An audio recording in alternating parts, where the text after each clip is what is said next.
February 19, 1945. Iwo Jima. The black volcanic sand stretched 8 square miles beneath a grey Pacific sky. Lieutenant Colonel William Crittenberger adjusted his field glasses and studied the terrain ahead. What appeared to be empty wasteland concealed the most sophisticated underground fortress system ever constructed by human hands. General Tadamichi Kuribayashi had spent 8 months transforming Iwo Jima into a subterranean maze.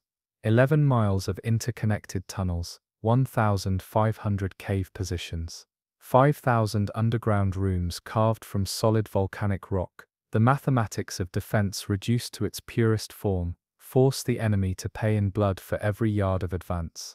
The Japanese commander understood that conventional warfare was finished. American naval superiority meant no reinforcements. American air power had eliminated surface movement. The only strategy remaining was to make victory so expensive that the Americans would reconsider their invasion of the Japanese home islands. Kuribayashi's engineering marvel represented 3 centuries of Japanese military philosophy compressed into 8 square miles. Every cave position offered multiple firing angles. Every tunnel provided alternative escape routes. Every defensive position had been sited to maximize American casualties while preserving Japanese fighting strength. The 4th Marine Division had been advancing across Iwo Jima's southern beaches for 72 hours, progress measured in yards rather than miles. Casualties mounting at rates that shocked even veteran Pacific commanders. Traditional infantry tactics proved useless against an enemy that appeared, fired and vanished into volcanic rock. Staff Sergeant Robert Morrison crouched behind a shattered Japanese bunker, studying the ridgeline ahead through his field glasses. Muzzle flashes erupted from positions that seemed to be empty seconds before. Mortar rounds fell with mathematical precision, suggesting Japanese forward observers had pre-registered every conceivable American position. "They're in the rocks," Morrison told his platoon leader over the sound-powered telephone. "Every cave, every crevice. We can't see them until they start shooting, and then they disappear." The problem was geometric. Japanese defensive positions had been carved into volcanic formations that provided natural overhead cover against artillery and airstrikes. Cave openings were positioned to offer cross-cutting fields of fire while remaining invisible to direct assault. American forces found themselves attacking positions they could not see, against defenders who could retreat deeper underground when threatened. Colonel Crittenberger had studied the intelligence reports until the numbers were burned into his memory. Estimated 21,000 Japanese defenders, underground positions immune to conventional bombardment, cave systems extending 100 feet below ground level. The arithmetic was brutal. Traditional infantry assault would require months and cost tens of thousands of American lives. But the 4th Marine Division had brought something new to Pacific warfare. The M4I3R3 Sherman tank, designated Zippo by its crews. Standard Sherman chassis mounting the most devastating close combat weapon ever fielded by American forces. The E45R1 flamethrower system. The flamethrower tank represented American industrial engineering at its most lethal. The main gun had been replaced with a flame projector capable of hurling napalm-thickened gasoline 150 yards with mathematical precision. Fuel capacity: 290 gallons of thickened gasoline mixed with polystyrene to create an adhesive burning compound that stuck to any surface and burned at temperatures exceeding 2,000 degrees Fahrenheit. Tank Commander Sergeant Michael Chen had trained on the M4I3R3 for 6 months at Camp Pendleton.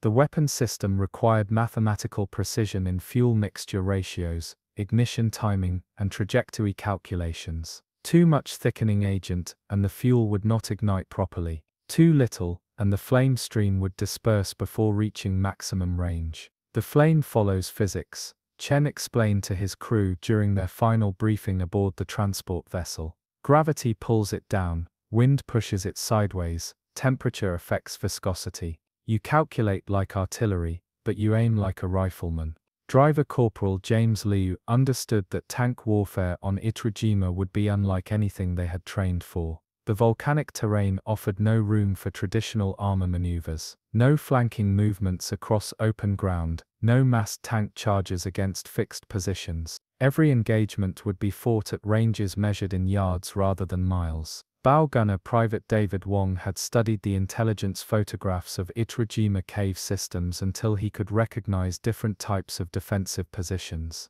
observation posts, carved into cliff faces; machine gun nests hidden behind false rock formations; command bunkers buried 50 feet underground with multiple entrance points. The Japanese had learned to fear American tanks during 3 years of Pacific warfare. Sherman tanks had proven capable of reducing surface fortifications that resisted artillery bombardment. But cave systems presented a different tactical problem. Tank cannons could not reach defenders hidden deep underground. High explosive shells had limited effect against positions carved from solid rock. February 21, 1945, 0630 hours. Chen's M4I3R3 advanced across Iwo Jima's central plateau toward a ridgeline honeycombed with cave positions. Intelligence reports indicated 47 separate cave openings within a 200-yard front. Each position had been surveyed by Japanese engineers to provide optimum fields of fire against advancing American forces.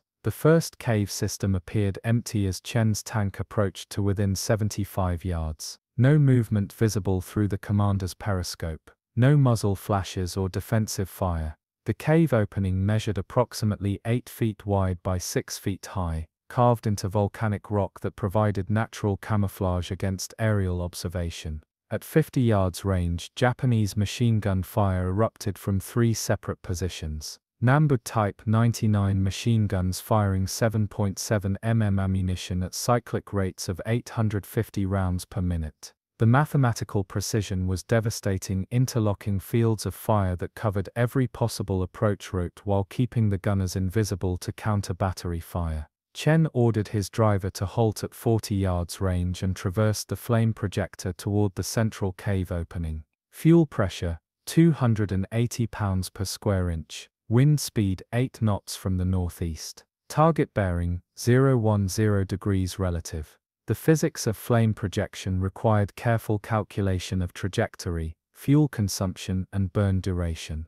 The first flame burst lasted 8 seconds and consumed 35 gallons of thickened gasoline. The stream arced through the air, following ballistic principles, gravity pulling the burning fuel downward while forward momentum carried it into the cave opening. Contact with the rock walls created a splash pattern that distributed burning fuel throughout the cavern's interior. The psychological impact was immediate and devastating.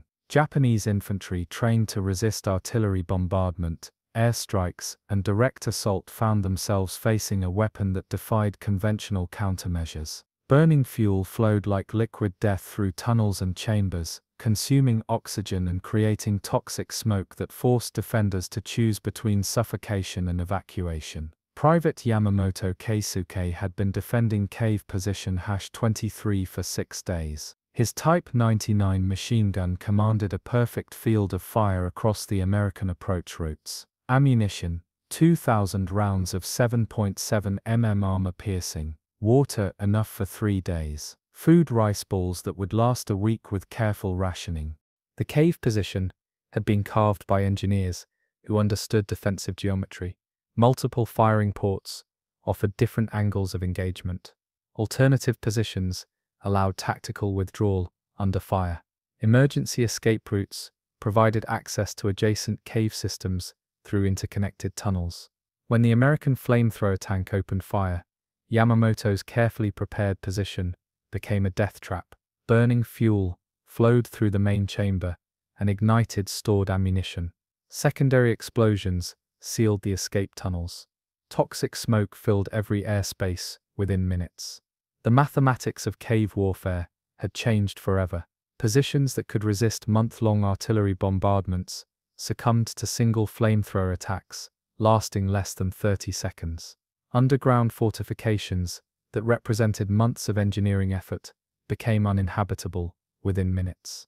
Chen's tank methodically engaged each cave position along the ridgeline. 47 separate flame attacks over a period of 4 hours. Fuel consumption, 1,850 gallons of thickened gasoline.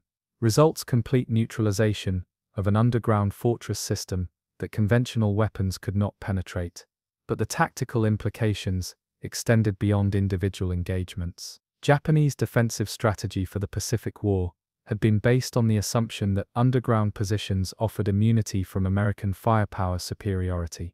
Cave systems allowed small forces to inflict heavy casualties on superior numbers, while conserving men and materials for extended resistance.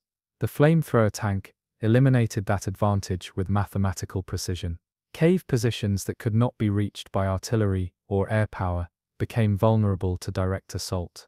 Underground tunnels that provided tactical mobility became death traps when filled with burning fuel. Colonel Krittenberger monitored the radio reports from Chen's tank with growing amazement. Zippo 6 to Firebase Charlie.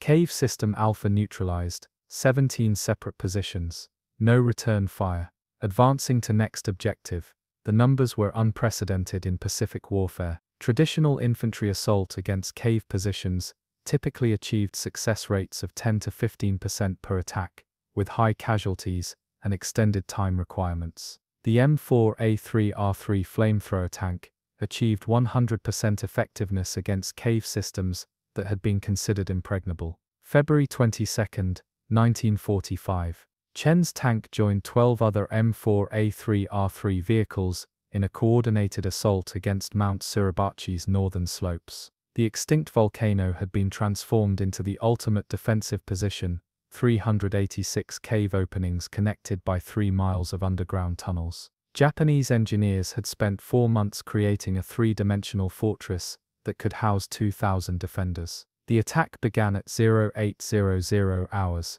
with methodical precision.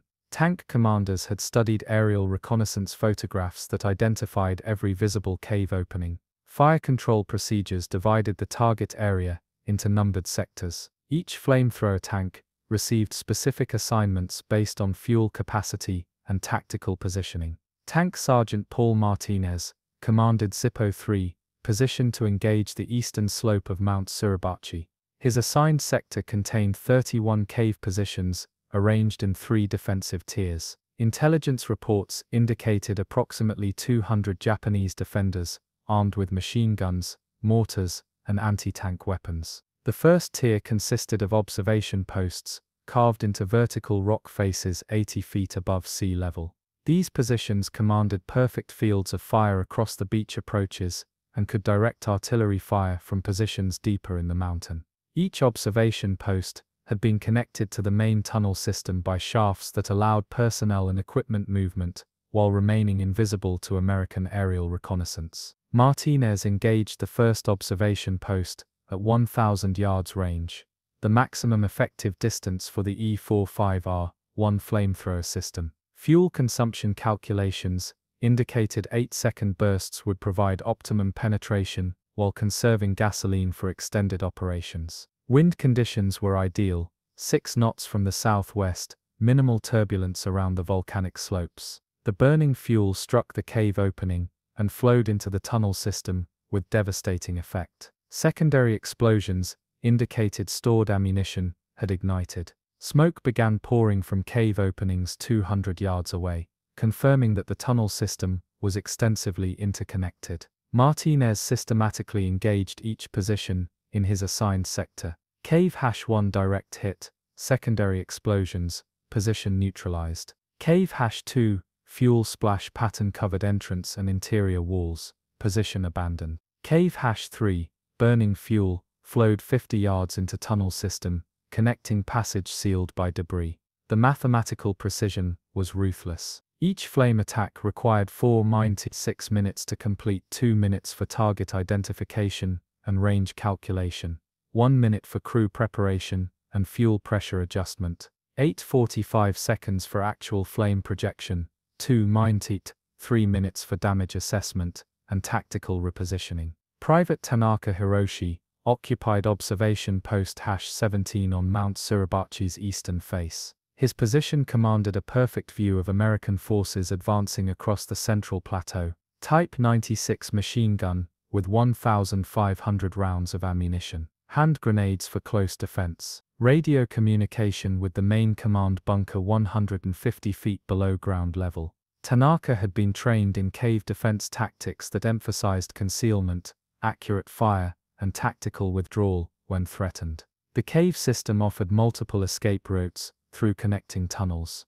Emergency supplies cached throughout the mountain would support extended resistance even if surface positions were overrun. When Martinez's flamethrower tank opened fire, Tanaka's tactical training became irrelevant. Burning fuel filled the observation chamber within seconds. The connecting tunnel became a chimney that drew superheated gases deeper into the mountain. Secondary fires ignited wooden support timbers and stored supplies. Tanaka attempted to withdraw through the main tunnel toward the command bunker, but burning fuel had created an impenetrable barrier. Alternative escape routes were blocked by smoke and toxic gases. Emergency breathing apparatus provided 10 minutes of protection, but the fires would burn for hours. The psychological impact on Japanese defenders throughout the mountain was immediate and catastrophic. Radio communications from cave positions reported spreading fires, smoke inhalation casualties, and ammunition explosions. Positions that had been considered absolutely secure were being systematically destroyed by weapons that seemed to violate the physics of conventional warfare. General Kuribayashi monitored the tactical reports from his command bunker, 200 feet below Mount Suribachi's summit. The mathematical precision of American flamethrower attacks was destroying months of engineering preparation. Cave systems that represented 50,000 man-hours of construction were being neutralized at rates exceeding 20 positions per hour. The Americans have found a way to put fire inside solid rock, Kuribayashi told his staff officers. Our defensive calculations assumed they would be limited to external bombardment. This weapon makes underground positions more dangerous than surface exposure. The strategic implications were obvious and terrifying. Japanese defensive doctrine for the home islands was based entirely on cave and tunnel systems. Mountain positions throughout Japan had been prepared using identical engineering principles. If American flamethrower tanks could neutralize Iwo Jima's defenses, they could do the same to defensive positions on Honshu, Kyushu, and Shikoku. February 24, 1945. 12 M4A3R3 flamethrower tanks had cleared 127 cave positions on Mount Suribachi in 48 hours of continuous operations. Fuel consumption 18,000 gallons of thickened gasoline. Japanese casualties estimated 800 killed or wounded by flame attacks, smoke inhalation, and secondary explosions. American casualties 6 wounded by long-range sniper fire. The mathematical comparison with conventional assault methods was staggering. Intelligence estimates had predicted 3 weeks of fighting and 4,000 American casualties to secure Mount Suribachi using traditional infantry tactics. Flamethrower tanks had achieved the same objective in less than 1/10 the time with casualties reduced by 99%. But the tactical revolution extended beyond individual engagements. American forces had developed systematic procedures for cave warfare that eliminated the advantages of underground defensive positions. Reconnaissance techniques identified cave systems through aerial photography and ground observation. Fire control procedures coordinated multiple flamethrower tanks to prevent defenders from escaping through tunnel networks. Fuel mixture modifications optimized burning characteristics for different types of cave systems. Tank Commander Chen had refined his attack methodology based on 72 hours of combat experience. Cave openings could be classified into 4 categories based on size, shape, and defensive configuration. Type A, large openings requiring multiple flame bursts for complete coverage. Type B, narrow openings that concentrated flame effects but limited fuel penetration. Type C, hidden openings that required precise range calculation for accuracy. Type D, connected openings that allowed tactical coordination between flamethrower tanks. Each cave type required specific tactical procedures. Type A, caves needed 15-20-second flame bursts to ensure complete fuel coverage of interior surfaces. Type B caves achieved maximum effectiveness with shorter bursts that concentrated burning fuel in confined spaces. Type C caves required careful approach techniques to avoid defensive fire while maintaining accuracy. Type D caves needed coordinated attacks to prevent defenders from escaping through connecting tunnels. The fuel mixture had been optimized through battlefield experimentation. Standard napalm burned too rapidly for cave warfare applications. Polystyrene thickening agent increased fuel adhesion but reduced range and accuracy. The final mixture balanced burning duration, penetration characteristics, and psychological impact to achieve maximum tactical effectiveness. February 26, 1945. American flamethrower tanks began operations against cave systems in Iwo Jima's northern sector. Intelligence reports indicated 847 separate cave positions arranged in mutually supporting defensive networks. Japanese engineers had spent 6 months creating an underground fortress system that extended 2 miles inland from the beaches. The northern cave systems represented the ultimate expression of Japanese defensive engineering. Multiple tunnel levels connected cave positions at depths ranging from 20 to 150 feet below ground level. Emergency shafts provided ventilation and communication between different sections of the fortress. Underground storage chambers contained ammunition, food, water, and medical supplies sufficient for 3 months of sustained combat. Colonel Krittenberger deployed 18 MAN 4A3R3 flamethrower tanks in a systematic assault against the northern defensive complex. The attack plan divided the target area into 6 sectors, with 3 tanks assigned to each sector. Fuel supply trucks positioned every 500 yards to maintain continuous operations. Medical evacuation helicopters on standby to handle smoke inhalation casualties among American personnel. Tank Sergeant Lisa Rodriguez commanded Zippo 12, assigned to the northeastern sector containing 142 identified cave positions. Her crew had developed specialized techniques for engaging cave systems during 10 days of continuous combat operations. Driver Corporal Maria Santos understood terrain navigation around volcanic formations. Bowgunner Private Jennifer Kim had trained in target identification techniques that distinguished between active and abandoned cave positions. The mathematical precision required for systematic cave clearance was unprecedented in armored warfare.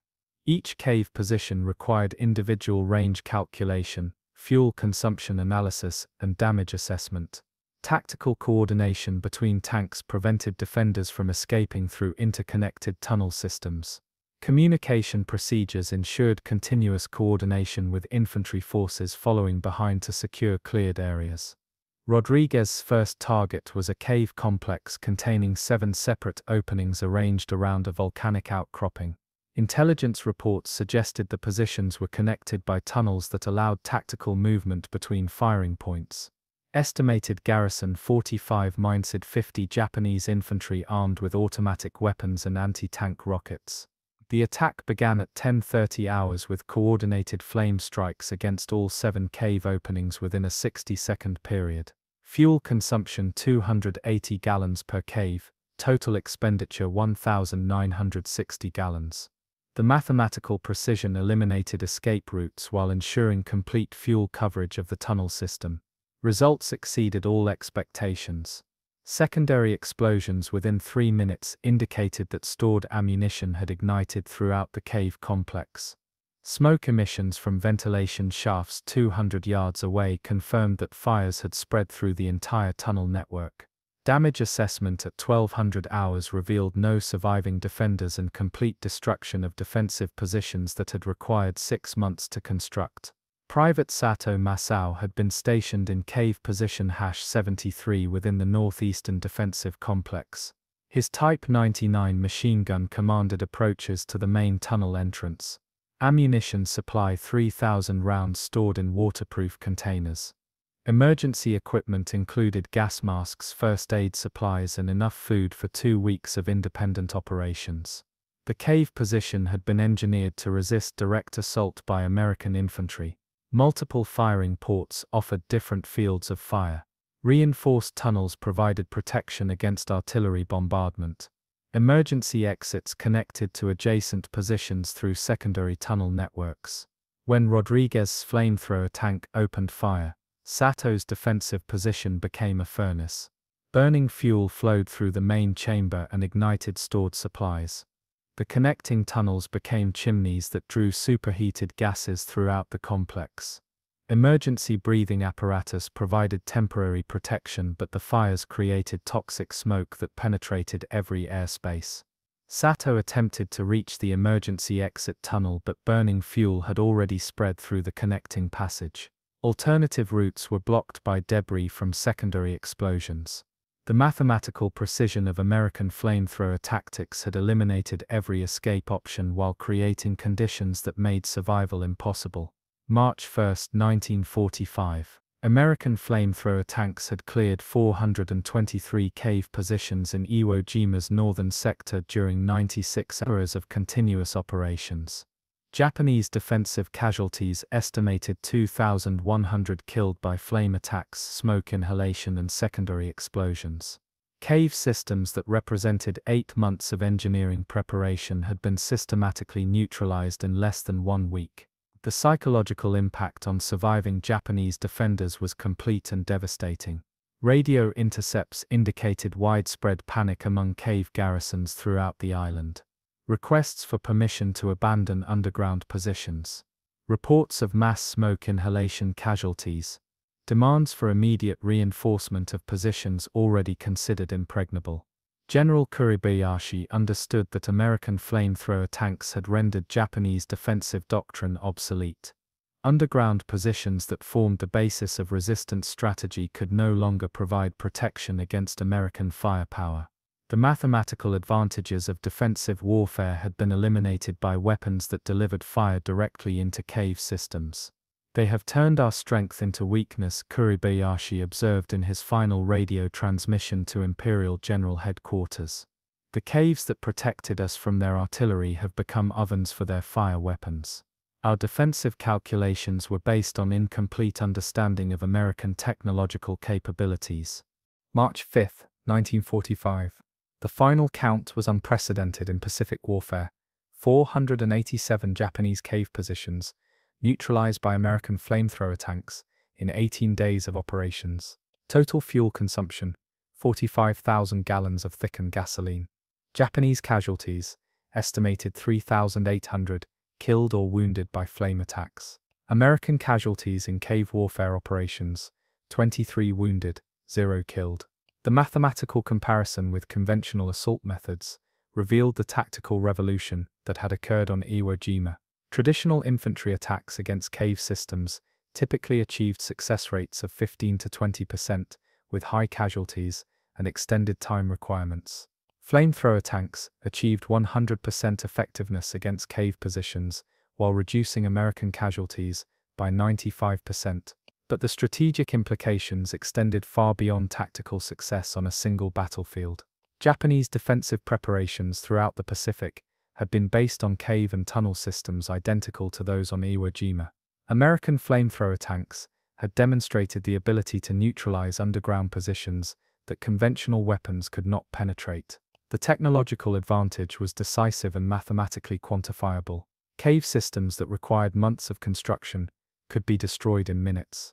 Underground positions that could resist artillery bombardment for weeks succumbed to single flamethrower attacks. Defensive advantages that had defined Pacific warfare for 3 years had been eliminated by American engineering innovation. Tank Commander Chen completed his final after-action report, while his M4A3R3 underwent maintenance preparation for the next campaign. "The flamethrower tank has changed cave warfare forever," he wrote. "Underground positions are no longer defensive assets. They have become tactical liabilities that increase casualties while providing no protection against flame attacks." The lesson was clear and uncompromising. Japanese defensive doctrine based on cave and tunnel systems had been rendered obsolete by American technological superiority. The mathematics of warfare had shifted decisively in favor of forces equipped with weapons capable of delivering fire directly into underground positions. Within 30 days, American industrial production would deliver 200 additional M4A3R3 flamethrower tanks